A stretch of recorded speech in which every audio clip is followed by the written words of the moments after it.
Well, hi everyone. It's Bruce Firestone here, and we're going to spend about 45 minutes, I don't know, maybe a little bit longer, talking about Don't Back Down, the real story of the founding of the NHL's Ottawa Senators.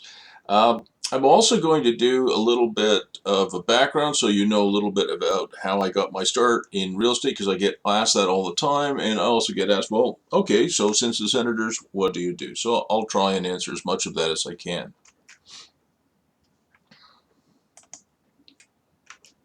All right, here's a joke. How do you turn a rich dad into a poor dad? Not a poor dad into a rich dad, but a rich dad into a poor dad. Well, I think a lot of you know the punchline is by a National Hockey League team, and I'm certainly living proof of that, and this story will certainly expand on that. It's also known as Brucey's Big Adventure. This is me, I guess, in my late 30s, early 40s, and this was, I guess, a magazine cover done about with me. I guess it's a caricature, but I guess it was done in good fun. I was young once. This is me on the top left here. I'm 65 now, so born in 51. And this is me when I was a student at the Australian National University in Canberra, equipped with a handlebar mustache, and I actually had hair then. And I was one of the first people in Australia to fly hang gliders and not die. And you can see this is me in Australia. It's not much of a picture. And I built a kite that looked a whole lot like a Canadian flag. And there's me trying to fly it. So how did I get my start in real estate? Well, I do have a background in education in that could be helpful, I suppose. I have a civil engineering degree from McGill University in Montreal.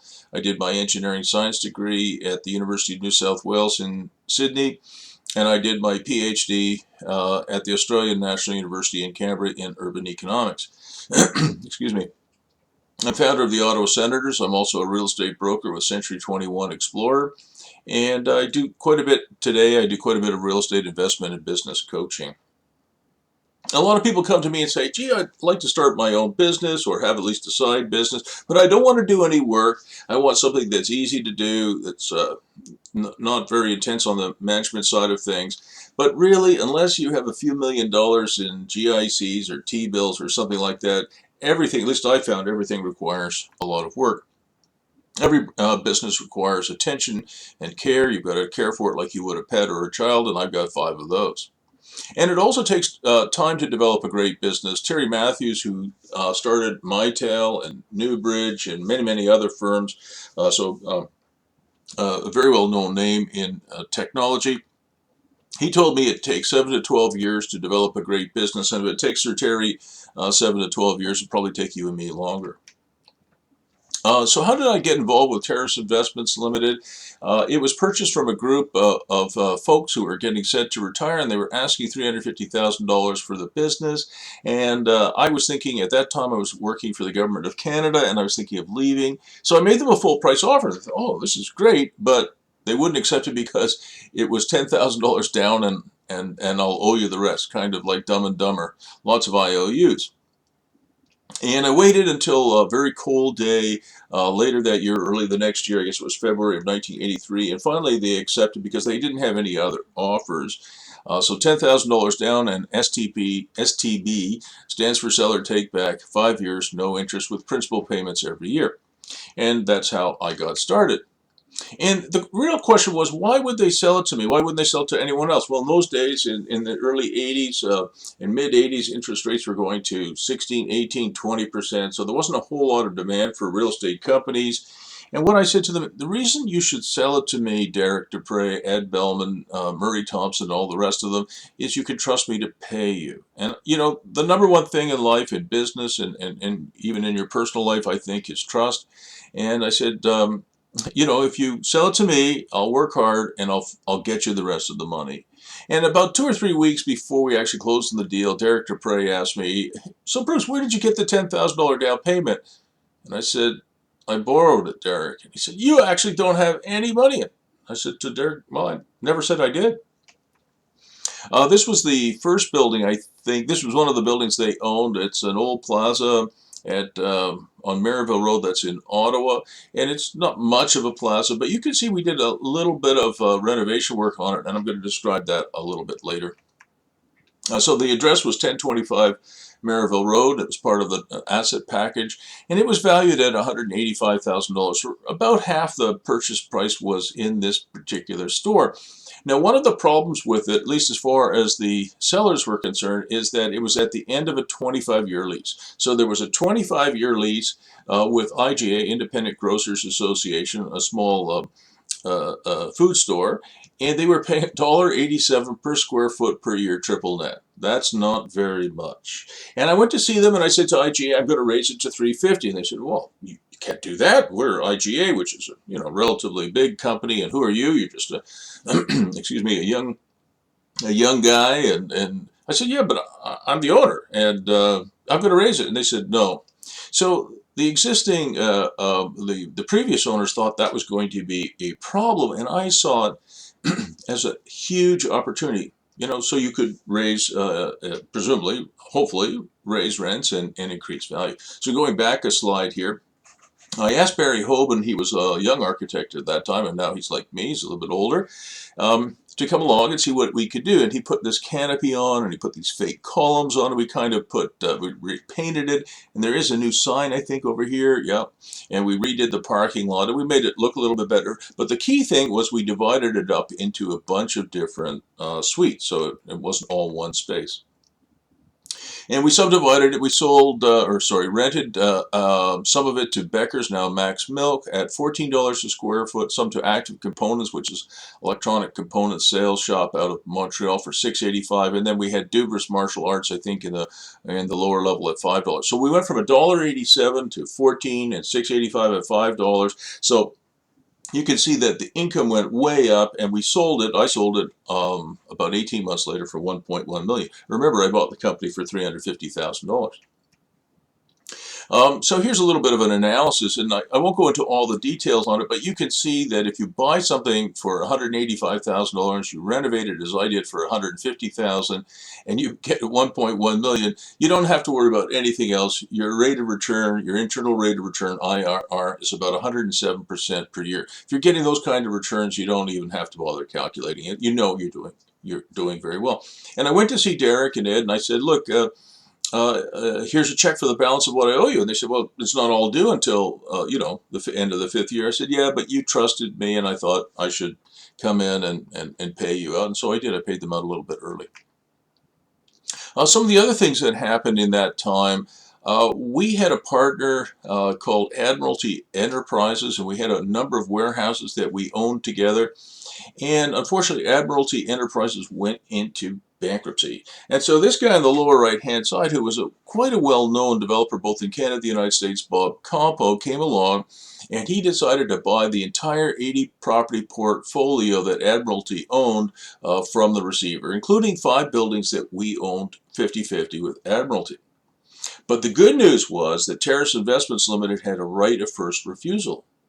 So I was able to say to Mr. Campo and to his people, look, I'm going to buy the other half of these 5 warehouses I don't own, because I have the right to match what you've offered, which is about probably 10 cents on the dollar. But Mr. Campo got angry, and he said, there's no chance. We're going to buy all of these properties, all 80 of them. We're not going to buy any subset of it. And he argued the principle of the greater good. In other words, he was going to go to court and sue to have the judge enforce the sale. And I said, okay, well, we'll see you in court. And I talked to Andrew Jacob. He was the vice president, one of Mr. Campo's vice presidents. And just before we got into the courtroom, he said, Bruce, what do you really want for your half of these properties? And I said, I want $2.1 million. I don't really want to sell, but I'm a buyer at $400,000, and I'm a seller at $2.1 million. And he said, why don't you want to be partners with the great Bob Campo? I mean, that's the way they looked at Bob. He was a great leader. And I said, well, no, I really don't think that's for me. Either I'm going to own 100% of these buildings, or I'm going to own none of them. And if you want to buy our half, Terrace's half, you're not getting it for $400,000. You're going to pay for $2.1 million for our half. The real reason was, if you get into bed with a larger, better capitalized partner, they can kill you. In other words, something a Campo Corporation could take tenants from buildings they own half of, with say Terrace Investments Limited, move them to buildings where they own 100% and empty out your building. 2 years later, they can come to you and say, gee, your buildings, our buildings, the ones we own together are losing an incredible amount of money. We'll take your half of the property for the debt that you owe, or the money that you owe for the losses. And he or she who has the gold rules. That's the golden rule, at least in business. And so I said, no, Andrew, I'm not doing that. So even with all the best goodwill in the world, it's hard for people to ignore the incentives that are out there. And we certainly could have been in a position 2, 3, 4 years later to lose our half share for nothing, or even a negative amount. But it's hard to argue the greater good when you are still getting your interest for 43% of fair market value. And what I mean by that is, even if Mr. Compo paid fair market value for Terrace's share of these properties and paid, pennies on the dollar for Admiralty Enterprises, he'd still be getting a very good deal. So 5 minutes before we actually went into court, I'm still talking to Andrew Jacob. Mr. Campos there, literally on the courthouse steps. They asked me again how much we want, how much I want. I say 2.1 million, and then we settle for 2 million. And that really helped me get going.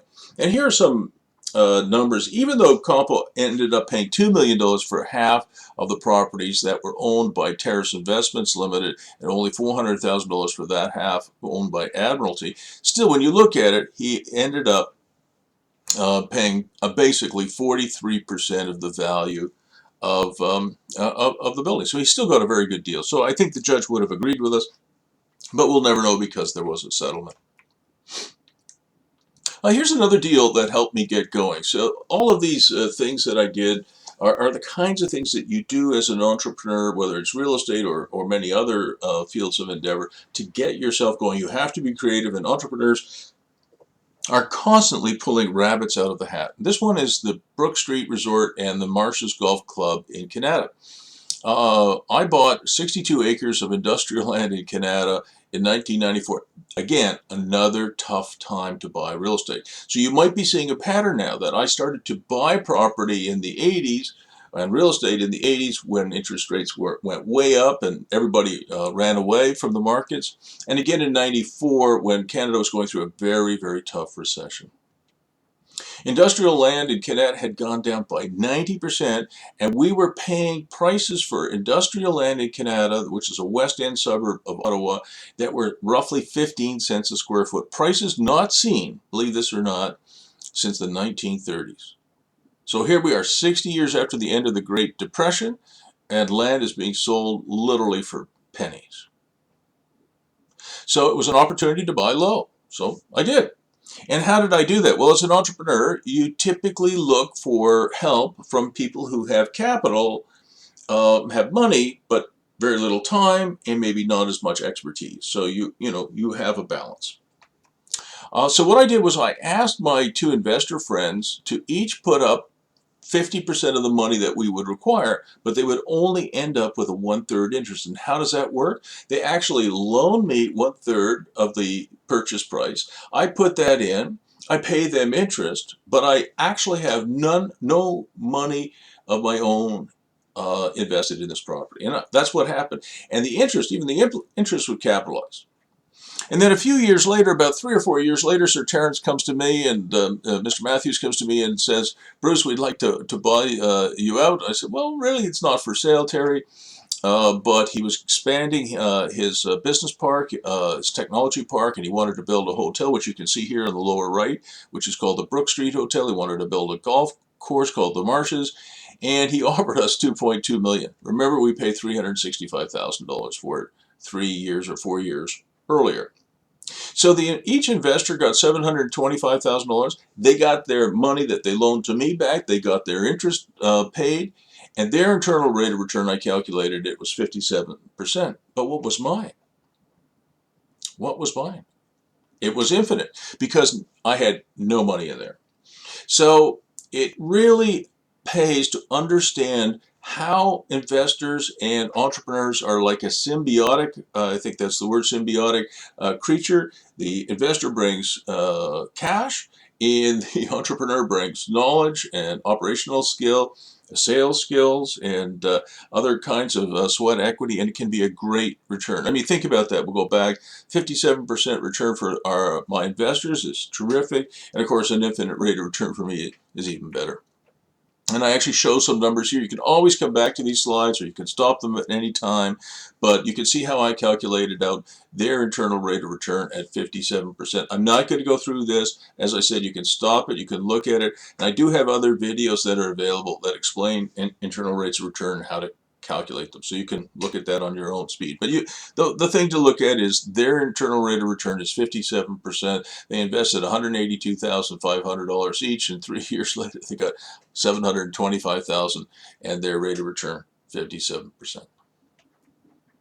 Some of the other things that we were doing at that time, this one is a particular one I'm fond of. I called it Villager Home Corporation. We built these little tiny homes that really don't look like much. These are just high ranch bungalows, high ranch because you walk up a few stairs and you're in the main level, and then they have a lower level that is pulled somewhat out of the ground so it has decent light. What made this project kind of interesting is we were building these in largely rural areas, and they had a really interesting functional program, which you'll see a little better here in a minute. So this is the main level. So you come up half a level here, you enter here, you see a living room here, a dining room here, there's a bit of a kitchen, a deck, one-car garage, which you have to go down a few steps. And then you've got a bedroom here, bathroom here, and a master bedroom here. What's neat about this particular arrangement is I think it's called a Juliet bathroom because when you close this door and the door to the living room, it acts as kind of an ensuite for the master bedroom. And of course, you can reverse that for the second bedroom.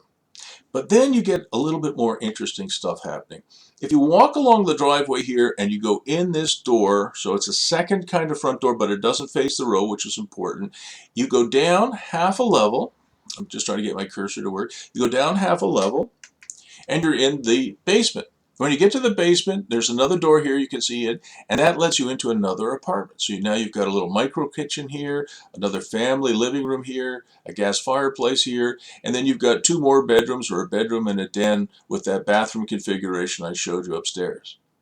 Coming back over here, you've got the only common area in the building, which is this area here, which is accessible both to the upstairs and to the downstairs unit, and that's where you have laundry. So it's very, very, very efficient. Now, what's interesting about this functional program is if you remove this door here, we go back, and you remove, well, you don't have, yeah, you remove this door here. So you remove two doors, you have a 4-bedroom, 2-bath, single-family home. But you put that door back in, whoops, and you put this door back in, it would take about 5 minutes a door, so maybe 10 minutes of work. You've got two 2-bedroom, 1-bath apartments. And what's also neat about it is if you look at this, you could live upstairs and you could have your office downstairs. So people who are coming to visit you, like I'm a real estate broker and a real estate investment coach, so people coming to visit me, they would come in here. They wouldn't have to go through the house. So you could live upstairs and have your business downstairs, or you could live downstairs and rent the upstairs, or you could live the upstairs and rent the downstairs. I mean, there's a lot of different functionality here. If you have children who are coming back after they've had children and they need a place to stay, they can do that. And of course, if you're an investor, this is probably as efficient as you can get, or at least one of the most efficient designs I've seen. So we built lots of those and they were quite successful. Now, I've been carrying the idea of these kind of buildings around with me for a long time. I was actually at the University of California at Santa Cruz, where my girlfriend and I lived in a place very similar to that. It was actually a coach house or a granny flat in the backyard, and I still remember the address. It was 1011 and a half Seabright Avenue. And I remember asking the old lady, when I say old, she was probably my age, and I thought she was really incredibly old, but she was probably only 65. Only. And I said, why did she build a coach house in her backyard? And she said, well, initially she said she just liked students and she wanted some company, which makes sense. But it gave her a little bit of additional security, and also she needed the income. And I've been carrying this around with me for a long time. So we've been lobbying the city of Ottawa, and I'm sure many other cities are doing the same thing, to legalize in-home suites and also coach houses or granny flats. And we did that. In-home suites were legalized in Ottawa about 12 years ago. And I'm just going to skip over this, and I'll show you the coach house. And coach houses now are legalized in Ottawa. So just that was November of 2016, so just a few months ago now. So you're going to see lots and lots of these. I think we're going to see 850 of these built in Ottawa in the next 5 years, which is, again, additional income, or maybe you've got, your mother or your grandmother, or, a child with a child living with you or wanting to live with you. This will provide that, and you can build them in your backyard now in Ottawa. Ottawa's leading the way this way. It's a tremendous improvement, I think, to the urban fabric. So you're going to see lots of these. Did some other things too. I've always liked the mini storage business. I tell this story from time to time. In 1987, when I was trying to decide what I was going to do next, whether I was going to do more real estate development or just looking for new things to do. I thought of two things. I thought either I was going to go into the public storage business, the mini storage business in a big way, or I was going to buy some land and build an NHL caliber arena and try and get an NHL expansion franchise. And I decided to do the expansion franchise, and the 600 acres of land and let more land development. But I actually thought this would have been a great industry to go into. And of course, it has proven to be a tremendous industry. As houses get smaller and storage outside of the home and outside of the office, frankly, it becomes a more desirable thing. So we actually built one project like this. It was called Blue Heron Storage. Buildings like this, obviously in the front you can put larger RVs or boats, and over here smaller stuff. So these were pretty successful. It was only one though. I think if we had started going down that road in 1987, we would have ended up with hundreds and hundreds of these across North America. Maybe that's what I should have done. So the other thing that I really like doing, and I was doing a lot of it back then, was wherever I do industrial development, I always try and have a residential component. It's called accessory residential. And it's not new. You could go down any rural road, probably in Montana, in Saskatchewan, in North Dakota, of course in Ontario, and you'll see in the front, you'll see, mom and pop live there, and in back they have some kind of a shop. There's thousands and maybe tens of thousands of ththese small businesses in the rural areas across North America. And what I like about it is if you build this is another high ranch bungalow, the amount of vandalism and theft and damage you'll have is going to be a fraction of what it will be in almost any other circumstance. So I really like this. A lot of cities and towns don't like mixing residential and industrial development, but I like it, and I've been able to persuade the various cities I've worked in to back me in this. So this particular one, the manager of Blue Heron Storage lived upstairs here, if you can see my cursor moving, and then we actually had a rental down below, and in behind here, even if you can't see it, there was a walkout basement. Blue Heron Storage Corp was something I really enjoyed doing, and one of the things that was particularly important to me was to stay out of the way of large banks and pension funds, insurance companies, REITs, and publicly traded companies. These are the companies that have a cost of capital probably today of less than 1%, and if you go into competition with them, they're probably going to kill you. Right, so I tend to stay away. So if you're thinking about doing, say, commercial office buildings, or you're going to try and build a regional shopping center, that's where these guys, these big giants, play. And I think it's pretty important for entrepreneurs like you and me to stay away from that. So I did other things like Blue Heron Storage, and you can see down here I did things like Terrace Corporate Centers. Today you would call that a co-working space. In those days we called it mini offices. What else can we say about it? One of the things I liked about Blue Heron was it was not too management intensive. Remember I said when we started this, there's no business where there's no work. There's always care. But it wasn't too management intensive. Of course, we were staying away from all those big guys that I talked about. And our competitive advantage was pretty simple. It was that duplex on site. Our manager and his wife lived upstairs, and it did a great job. It's not too intense. The people come in and they put their stuff in. They give you their credit card. You see them twice a year. The other kind of secret to our success with that was we did month-to-month leases. And a lot of our competition in those days were saying, well, we prefer a 6-month or a 1-year lease. And we would say, no, month-to-month is fine. And somebody would come along, and people are a little bit lazy. They'd say, "Oh, I only need a storage locker for a month," and they put their skidoos or their snow blowers or their snowboards or whatever their winter stuff in there in the summer, and then their summer stuff in winter. And people are a little bit lazy, and if it's $100 or $200 a month, it's on a credit card. Once it's in, somebody who said, "I only need it for a month, maybe two." 2 years later, they're still there. So that was it wasn't complicated. Real estate can be a business model for dummies like me. What else can we say? I remember the other argument I had. I don't know if I can go back. I guess I can. I had an argument with the city of Canada. They wanted us to build, like, 6-foot fence and barbed wire around it. This is in the middle of a village, a little village in the west end of Ottawa called Dunrobin Village. And they wanted us to put a fence and razor wire around the whole site. I said, it's going to be ugly as heck. And I said, if you let me put an accessory residential unit there and have my manager live on site, you don't have to worry about it. But they thought I was just trying to cut corners or save some money, which was not the case at all.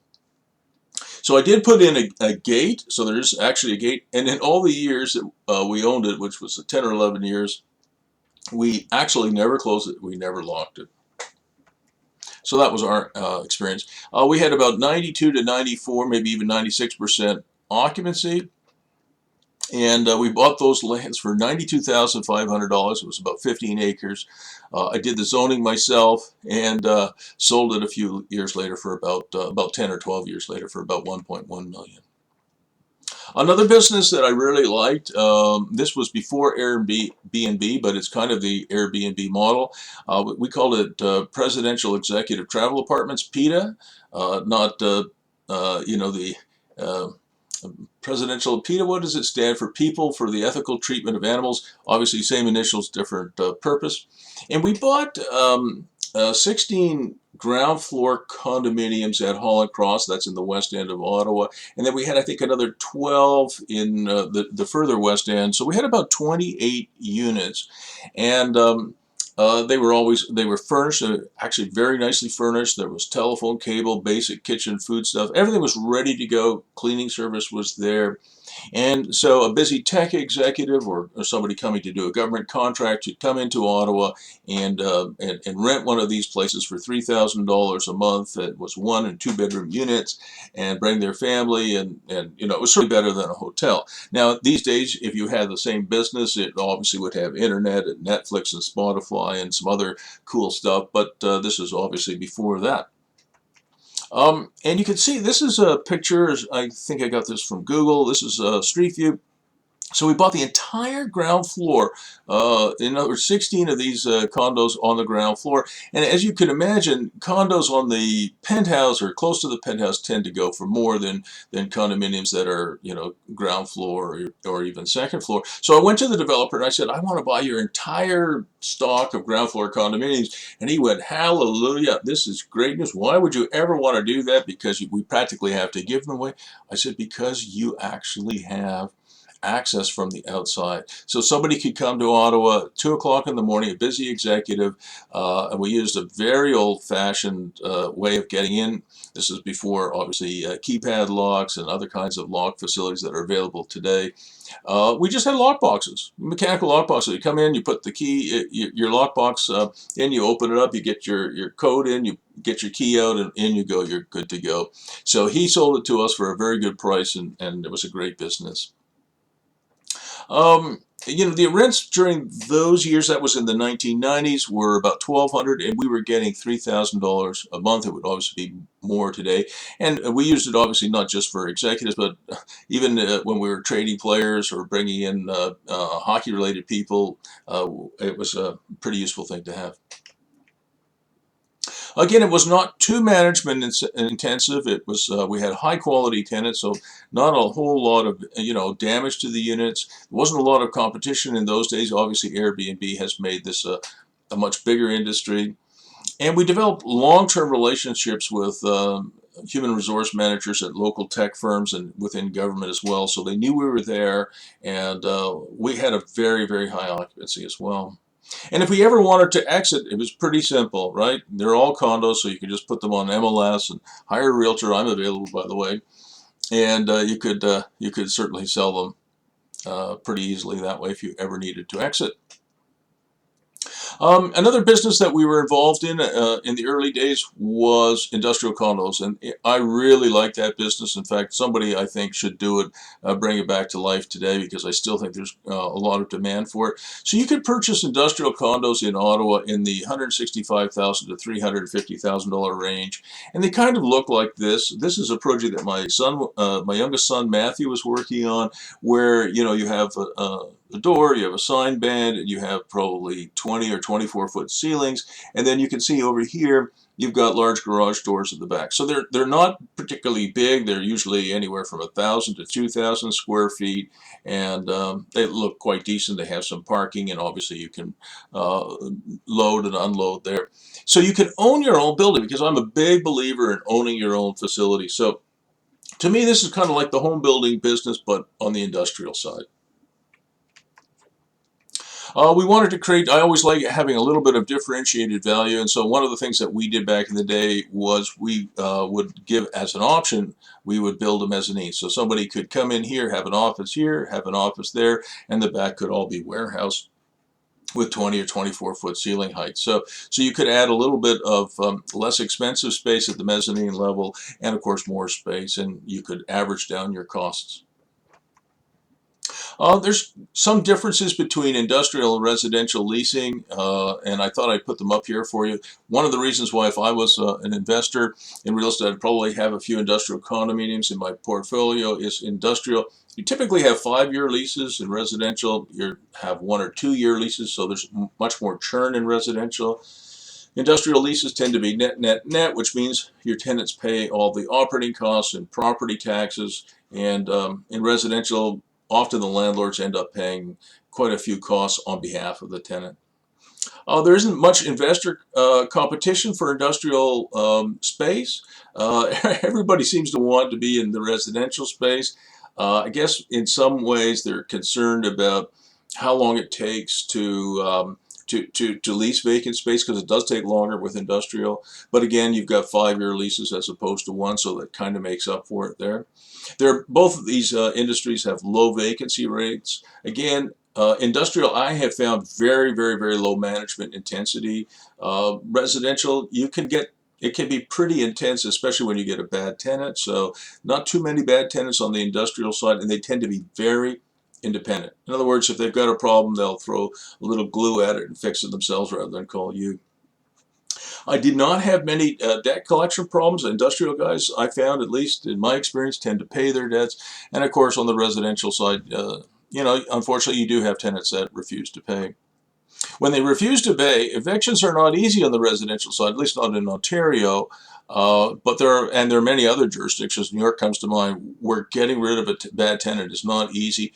In commercial, you can issue a simple distrain order, and 15 days later, you can lock them out.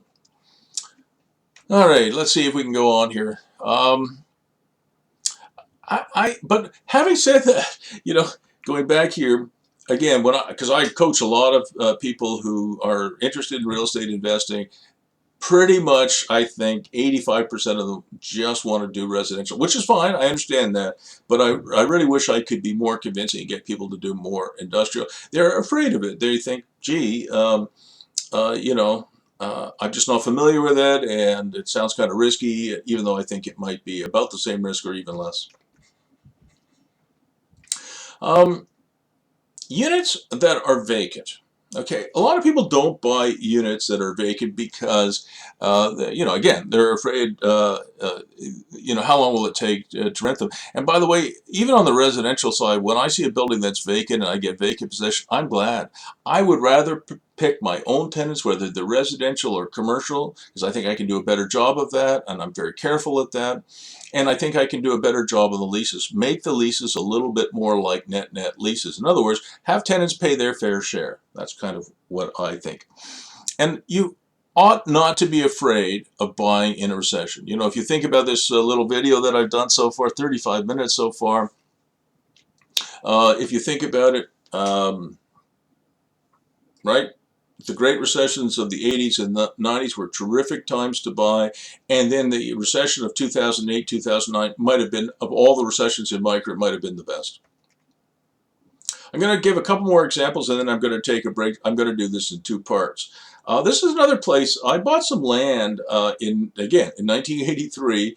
The streetscape was a mess. There were really, really bad buildings and really bad tenants. But it was land that was very close to the Saint Laurent Shopping Center. If you can see my cursor move here, and this was the land that I bought in this area here. So it was near the major highway in Ottawa, Highway 417, the Queensway. And I bought 9 acres in this area for $1 a square foot. So that's about $43,560 an acre. A year later, in 1984, I got an offer at half. And I went to see my dad, and I said, Dad, I don't know, maybe I made a horrible mistake, and I'm going to lose my company before I get it off the ground. And he said to me, Bruce, did I teach you to, buy high and sell low? And I said, no, Dad, you didn't. So he said, yeah, just don't do anything. Just hang on to it and wait. So I did. Good advice. Why is it so hard to go against popular opinion?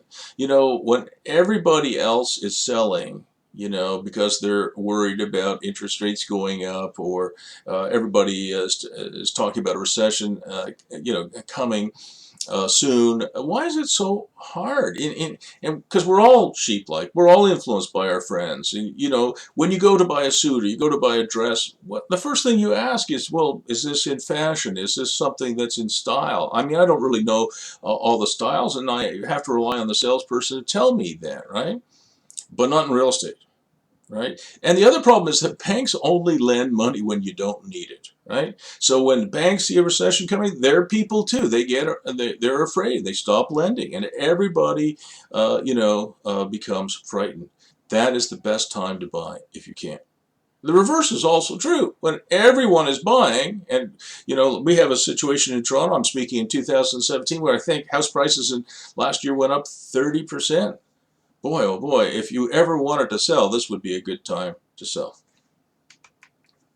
In 2008, 2009, a client of mine, an investor I know, bought 300 homes in Pittsburgh for $350 each. Everyone told him, you're crazy. I mean, look what's happening. Lehman Brothers is going out of business, Now, today, he makes his original investment back. This is a rental portfolio every 3 weeks.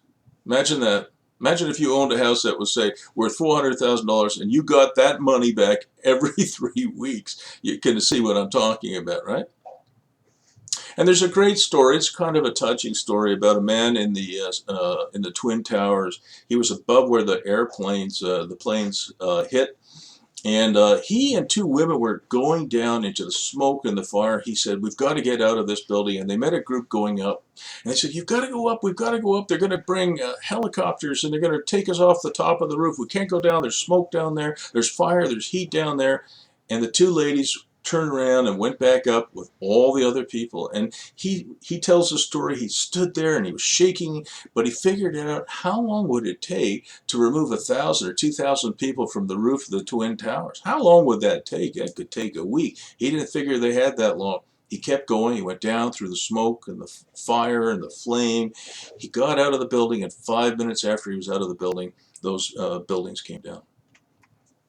So what happened to the Trail Street deal? Well, I bought 9 acres. 2 years later, I remember I bought it for $1 and was offered 50 cents. But 2 years after that, I sold 4 acres to a car dealership. I think that was a Volvo for $8 a square foot, and 5 acres to a roofing company. I think it was Ideal Roofing for $12. So I turned $1 into $8 or $10 or $12, and I did another IRR for you here. You can see I invested about $392,000 and didn't have any money for 2 or 3 years, then got about $4 million for the properties in those 2 sales. That's 117% per annum return. That's what you need to do in order to get your company going. And you can see where I'm going with all of this. These are the deals I did as a young entrepreneur to make some money, obviously, and get a grub stake, like in poker or I guess gold prospecting. And it was going to take all of that money, which I did, and bet the ranch, bet the farm, bet the house on getting an NHL team and an NHL arena built in Ottawa. He also started a newspaper called Ottawa Business News. We started that in part because we thought our local newspapers were not very good, and we didn't really have a voice for the business community. So I think I saw the Boston Business Journal on one of the flights I took into the U.S., and I came back with that idea that we would start our own. So we did.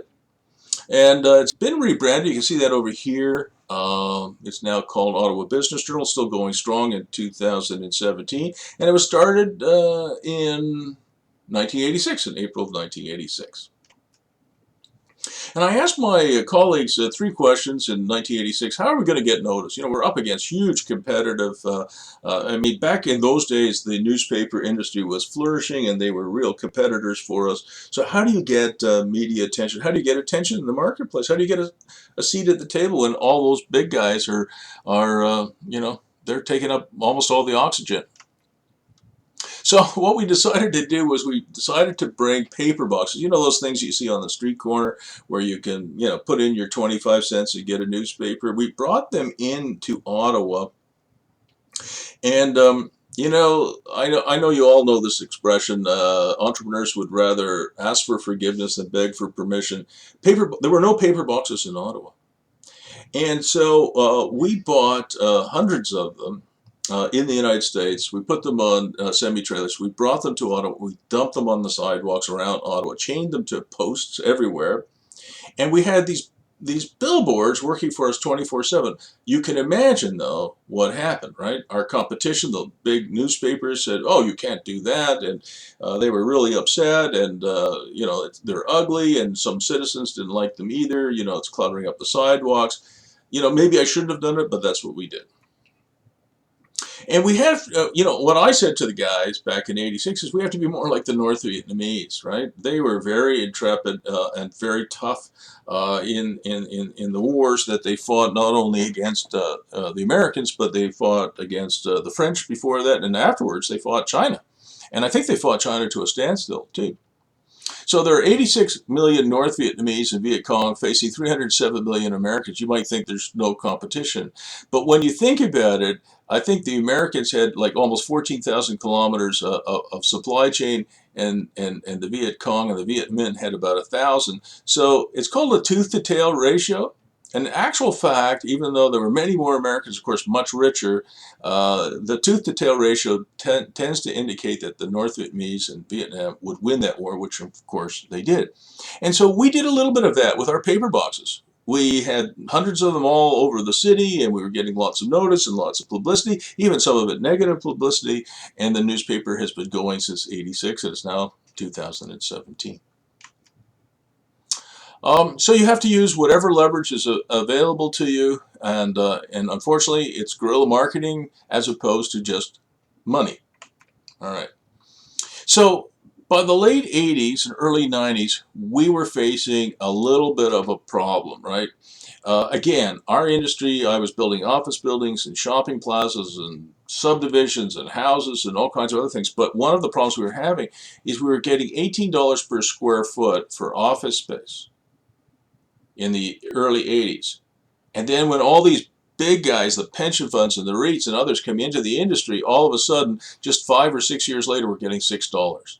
So if you were being paid $18 an hour, and then 6 years later or 5 years later, you're being paid $6 an hour, you guys would all agree with me, I'm sure, you know, your career is going in the wrong direction. Well, I concluded the same thing. So I said, we've got to do something different. And that's when I said, we'll either do public storage or we're going to do something with the NHL.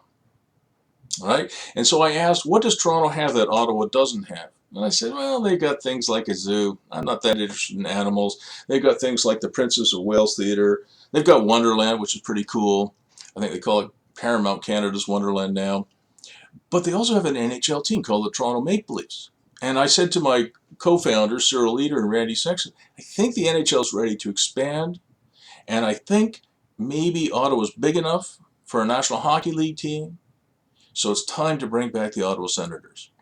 And that's the end of part one. I'll come back to part two, you know, after a cup of tea.